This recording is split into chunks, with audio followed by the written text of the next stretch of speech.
کاکە تو نوێشکەری کاچ حکومەت ڕوود لەخوایە لەخوا دەپارەوە ڕەنگە قورئان خوێندبی ڕەنگە مەسەڵەن 5 حەزت کرد بێ باشە تو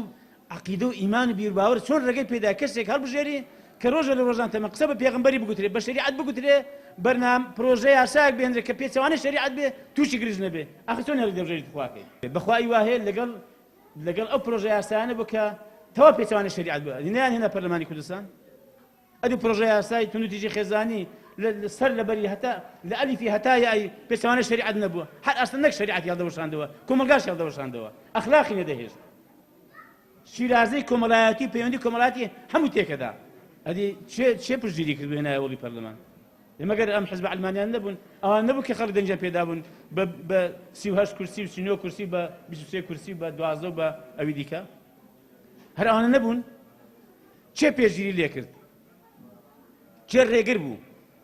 بەدەبێ خەڵک تەمەشاکە بەڕاستی یعنی دەبێت تەمەشاکە بزانێ داخوا چێ هەڵدەبژێت چێ دەکا بە نوێنەری خۆی وەڵام ئەم قەزێکی گرنگە بە حەقیقەت دەمێن ئێمە خۆمان یەک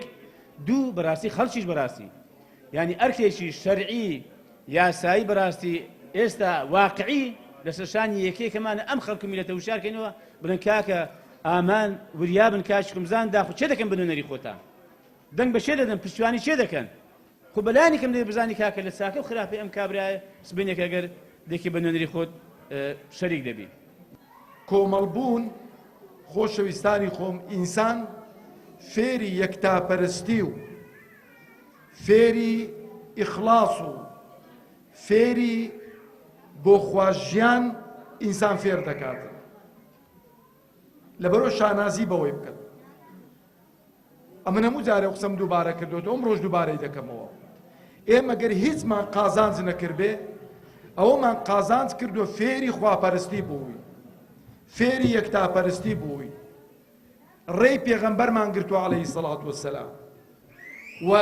سیرە و ژیانی پێغەمبەرمان عەلەیهی سەڵات وەسەلام زیندوو کردوتەوە ئێمە مادام ئیماندارین شوێنکەوتووی پێغەمبەرین عەلەیهی سەڵات وەسەلام ئێمە براوەینە خوای پەروەردگار تەبارەک وتەعالا دەفەرمێ فمن زحزح عن النار وأدخل الجنة فقد فاز ئەوەی کە لە ئاگر پەنا بدرێ و ببرێتە بەهەشت ئەو براوەیە ئەو هەموو کورسیەکانی هیناون هەموو کورسیەکان با بۆ تو بن